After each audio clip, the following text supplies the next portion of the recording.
Good morning, good morning, good morning. Welcome to your midweek motivational message. Today is Wednesday, June 25th, and I hope and pray that this morning when you woke up posed in your right mind and with all the abilities of your limbs and everything's just working just fine. And when all that stuff is in order, I pray that you are looking forward to all of what comes your way today. But I know that in all of the positive things that we try to think and look on and reflect on Wednesdays, and we know and it's hump day, but sometimes knowing it's hump day just isn't enough. And then that's why I'm bringing to you your midweek motivational message. Guys, I want to thank you so much for tuning in. Again, it is Wednesday, June 25th, and you have made the choice to share your time with me this morning, and I don't take it lightly. I thank you, thank you, thank you. And so, guys, I want to get right into today's midweek motivational message. I want to talk to you for a little bit about this thing called life. You know, when you look up the word life in the dictionary, Webster defines life as a period of existence, a way of thinking, a quality that distinguishes a vital and functional being from a dead body. I'll say that again. Webster's definition of life is stating that life is a period of existence, a way of living, a quality that distinguishes a vital and functional being from a dead body. And that's what Webster says about life. But I know that for a lot of us, when we think about life, life takes on its own meaning to us all. Life has a number of different things that it means at a number of different times throughout our lives. And these definitions, can mean so many different things. For one person, we can listen to what Webster says about life, and when we take that in and we think that it means one thing, and for another person, it can mean something completely different. But that's the joy of life, is that we each are different. We all have our own definitions of what life means to us, and depending upon our current situations, our past experiences, and our future hopes and dreams, life is going to always continue to mean something different. But, in all those differences and all the different aspects of how we see life and what we view life to be, there are some things that are constant. There are some things about life that each of us can relate to. Each of us can say, yes, that's true for me. And that one thing that I want to talk about today is the fact that for all of us, life is a journey. It's just a journey. And Just a Journey is not just the name of my company, Just a Journey Counseling. But I came up with that name because I believe that in life we go on a journey. We go on a journey that takes us through some straight and smooth roads. We are going along and everything is just fine. We're riding along that life, that journey called life in our convertibles with the tops down, the wind blowing in our hair, and we are good. We're cruising, no worries, no nothing. And then somewhere along that journey, sometimes we hit a speed bump that causes us to jilt and takes us off course or off balance a little bit. We might even, get some continuous, consecutive bumps in the road, not just one speed breaker, but we might have a time or a period along this journey where we're just constantly coming into contact with these bumpy roads. And sometimes we may find ourselves in life going around a lot of curves. What was once a straight and narrow path on this journey now has a lot of curves, a lot of twists and turns. And sometimes we may even go through this thing called life and where we have a lot of peaks and valleys, a lot of hills and valleys. And, sometimes as we're going through this course of life called on this journey, and we have the straight and narrows, we got the curves, we got the hills, we got the bumps and the bumpy roads. We find it difficult to maintain our composure. We find it difficult to stay focused on whatever it is that we are trying to do throughout life. And we get nervous. We get scared. We get anxious. We wonder what is going on. And sometimes we even cry out to the Lord and say, Lord, what are you doing? Everything was just fine. Now all of a sudden, this thing has just been shaken up. This thing called life, this journey called life starts to get a little tough. And we all have those periods in our lives. Now, some of us, we have a lot more straight and smooth and narrow passages and throughout life. And so, for those of you that are out there that have more straight and smooth and narrow, God bless you. God keep you on those paths. But then there are some of us that seem to just have those twists and turns, those bumpy roads, those curves, those hills. They just keep coming. We get going good, and then all of a sudden here we are again on this journey, and there's a barrier, there's a roadblock, there's something that comes along our way. And when that thing comes, what do? What's the first thing that we typically do? We got to pick up that phone, and we got to call somebody and tell somebody, oh, Larry, let me tell you what happened to me. You call up your boy, but like, look, let's get together. You wouldn't even believe what I've been going through. And that's a normal human reaction. We need someone to help us deal with this thing called life, this journey called life, when we hit those curves and those crazy times in our lives. And we reach out to people because we want to know that, hey, I'm not alone. Sometimes you reach out to someone because you want to hear their side. You want them to tell you, yeah, I've been through that before, so you can feel like you're not the only one going through. You can feel that you're not as crazy as you think you are. And sometimes we reach out just because we want someone to listen to us. Sometimes we really don't want anyone to say anything or to respond. We just need to get it out. We need to vent, and we just need someone to be willing to listen. And sometimes we just need that emotional support, not just to listen, but to give us words of encouragement, to let us know that all is not lost, that just because we may have gone off course on this journey called life, that we can hook that GPS up, reroute it, and get back together and get back on the right path. And so there are a lot of different reasons why we find ourselves reaching out to others when we are going through these times in our journeys. And I think that we go to these people for the right reasons, but sometimes, we don't always get the right response. What do you think about it?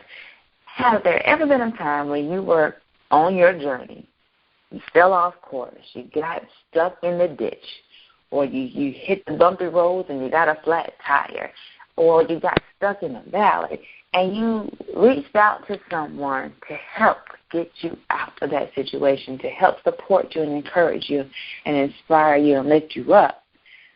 But to your surprise, you end up having a negative Nancy on the line.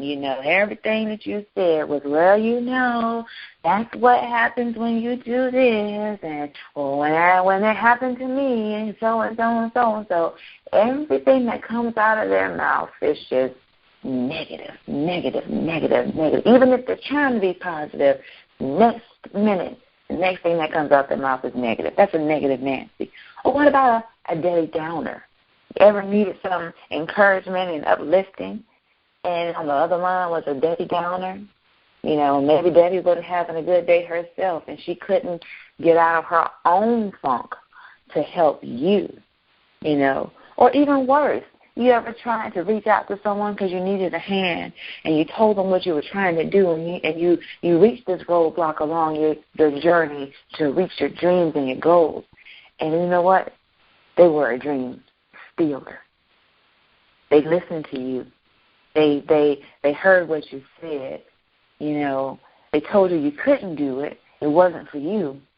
And then you find out a couple weeks or months later, they're out there hustling and grinding, going after the same thing that you were trying to get.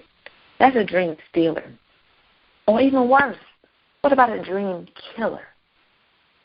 the person who listens to you, who listens to your every word and listens to your pain and your hurt, and they see that you're struggling on your journey. And instead of being that listening ear, that supportive person, they just shut you down all the way down. Well, that was a dumb idea anyway. I don't know why you thought you could do it. Nobody else in your family ever graduated from high school or went to college. What makes you think you're going to be the one to do it? What makes you think you got what it takes to get that? Thousands of people that tried it, ain't nobody got that. You ain't Oprah. Dream killers. That Debbie Downers, negative Nancy's, dream stealers, and dream killers. They are out there. And sometimes they disguise themselves as your loving family. Sometimes they disguise themselves as your teacher, your counselor, your mentor, your spouse, your girl, your boy, or your best friend, your sister, or your brother. And so we have to be very, very careful who we choose to go to in our time of need. Yeah, when everything's going good and everything's great and you're living on cloud nine, you're going along that journey, and you are finding yourself on the straight and smooth path on that journey called life, everybody wants to be on board. Everybody wants to support you and lift you up and encourage you because they see that you're working and hustling and grinding, and they know that at the end of the road, there's something good there for you.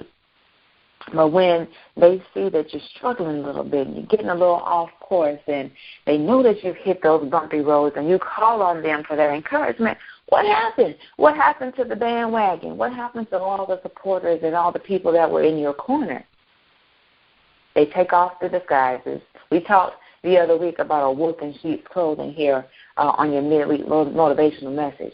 They take off that sheep's clothing and they show you who they really are. The negative Nancy's, the Debbie Downers, the dream stealers, the dream killers.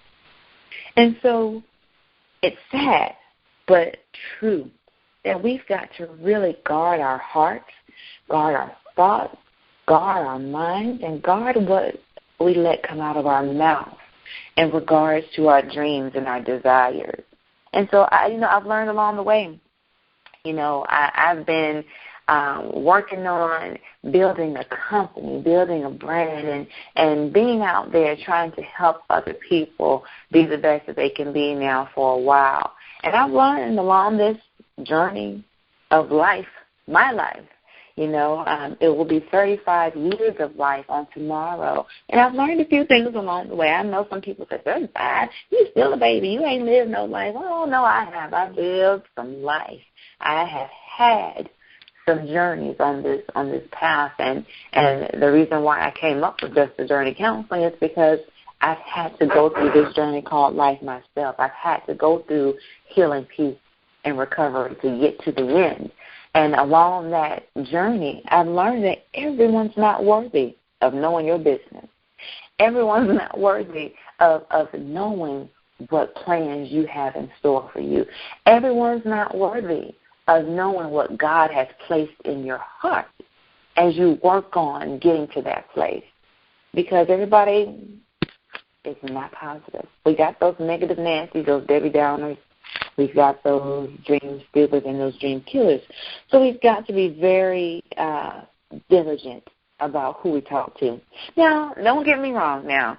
Sometimes the negative Nancy's and the Debbie Downers don't purposely present themselves that way. Yes, that's how they come across, but sometimes they don't even know that they're negative Nancy's or Debbie Downers. And sometimes they are really, truly, wholeheartedly giving you their best advice, giving you the best that they have to give at that moment.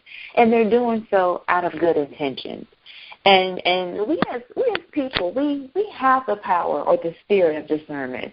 And it's called gut. If you got your gut feelings, you know when someone is really, truly down for you, like Bonnie and Clyde. You know when someone really has your best interest at heart. And sometimes we put ourselves in situations that cause us hurt and pain and grief because we didn't listen to our instinct or our gut from the beginning. And so, when you are meeting people and talking to your family, you know like who's the ride or die. And so, like I said, some people sometimes have the best intentions, but still end up doing more harm than good. When I talk to you about my own personal journey towards healing, peace, and recovery, just the journey counseling was birthed out of a time where I was going through.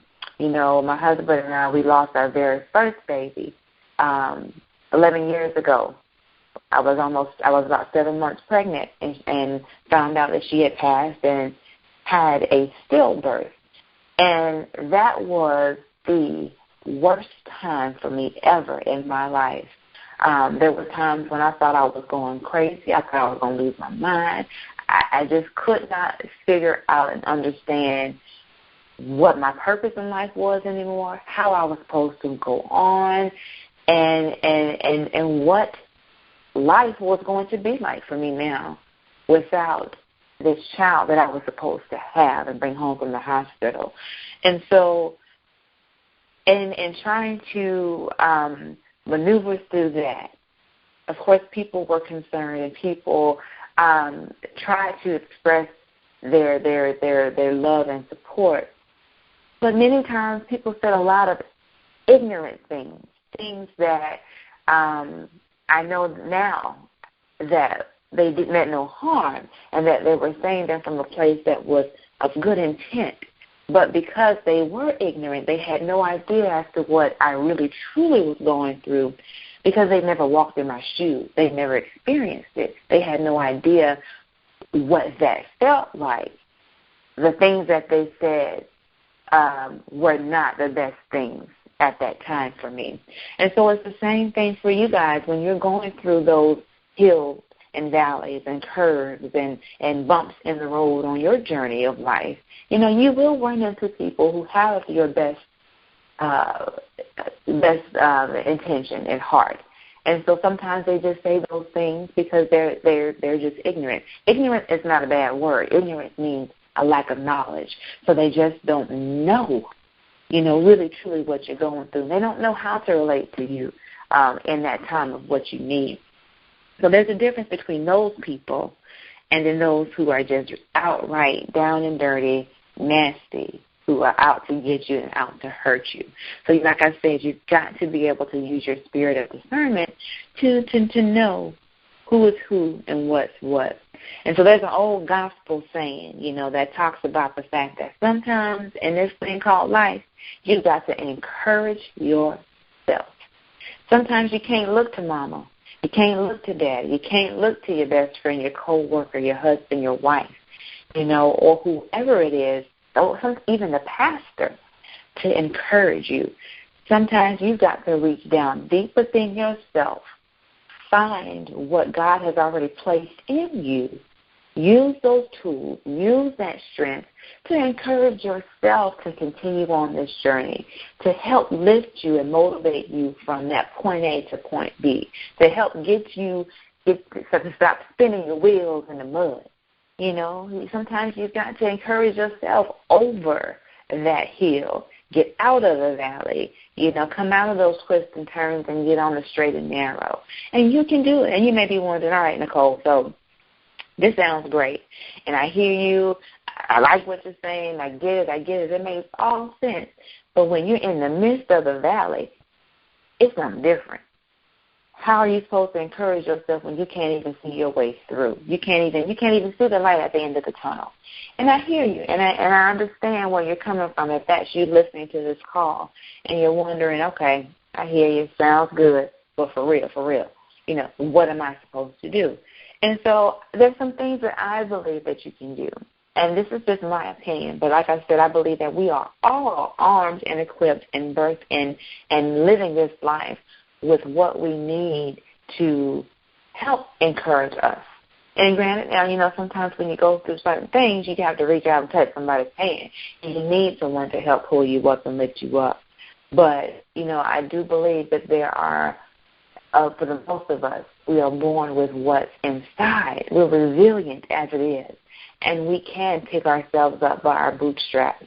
and continue on. And so here's some of the things that I think you can do. First thing I think that you can do is to stay prayed up.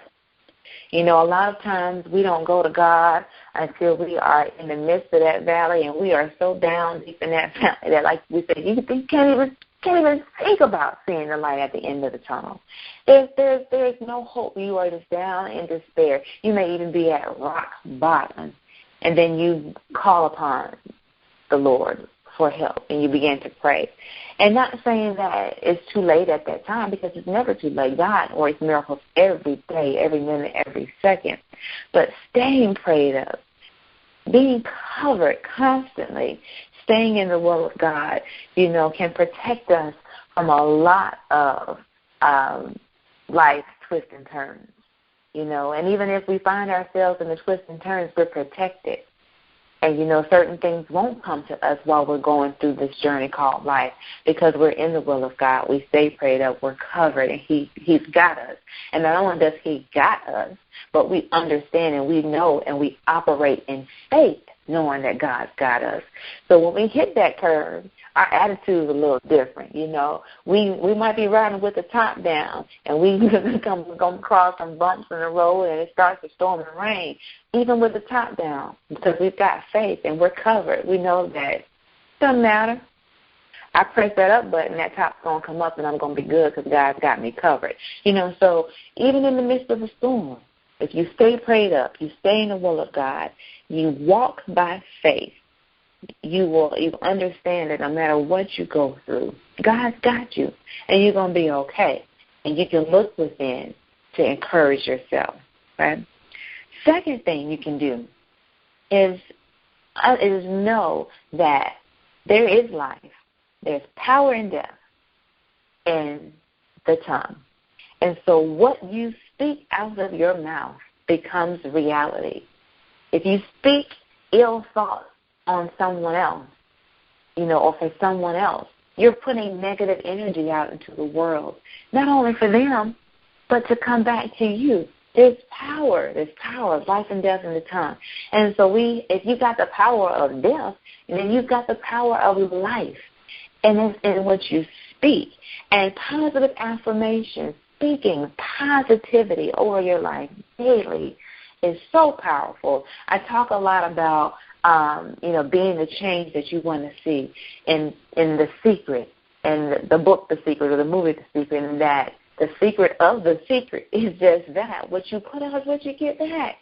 Speak positive things in your life. Claim it. You know, not only see it and envision it and know it, but you got to speak it. Speak it. Speak it. There's been so many times that I found myself praying for things and speaking things, not necessarily what I had wanted or what I thought I wanted, and those things came into fruition. And I'm like, well, dog, if I had been speaking these other things a long time ago, you know, I'd be in such a better place right now, you know.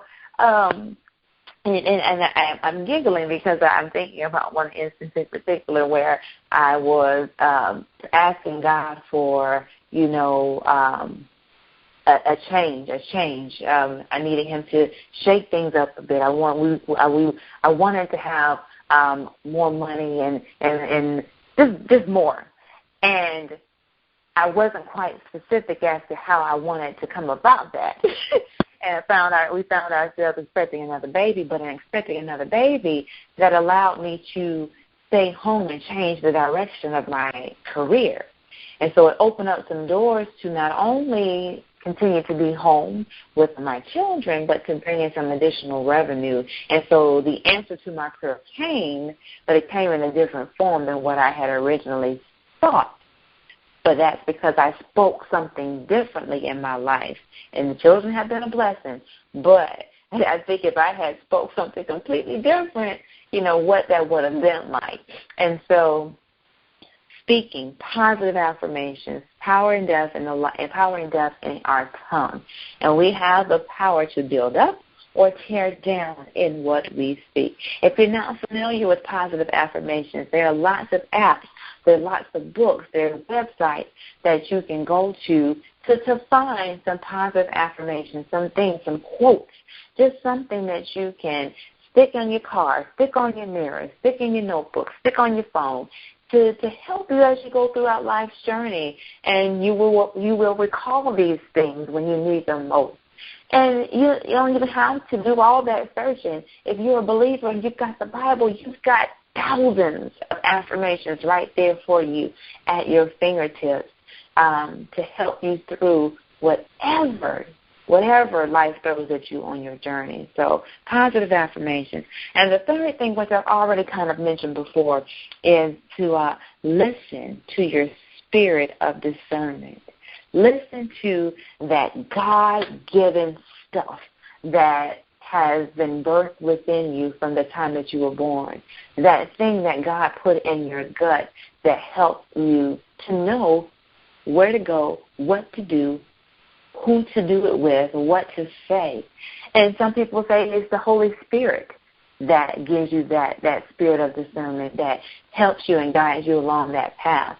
And so listen to that. Listen to it. Don't hear it and ignore it, because it's there. It's there. And we spend so much time having to fix stuff and find a different way of doing stuff and going back and having to retrack our steps. And we waste a lot of precious time, energy, and resources because we did not listen to our gut. We didn't listen to the Holy Spirit. We didn't listen and use the spirit of discernment when it came to talking to people and sharing our dreams and our struggles with them. So 3 things you can do, again, to help, to encourage yourself as you're going through life is to stay prayed up, stay covered, stay in the will of God, and walk by faith. Watch what you say. Watch the words that come out of your mouth. Use and speak positive affirmations over your life daily.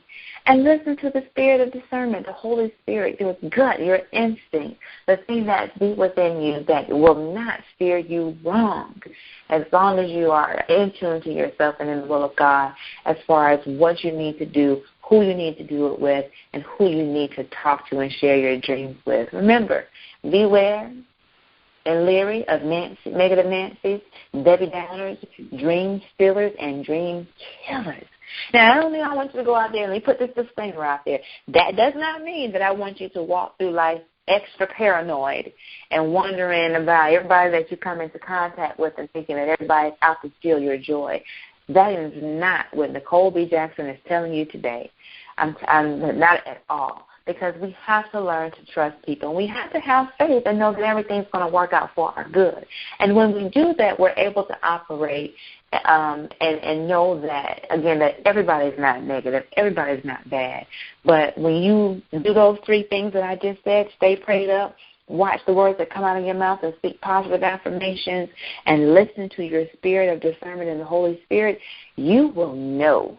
You'll know when you begin to open up your mouth about something. And when you're looking for support and encouragement, something within you will say, hold on, this is not the person that you need to share that with. So, again, I don't want you walking around being paranoid and not talking to anybody and not sharing with anybody and to isolate yourself.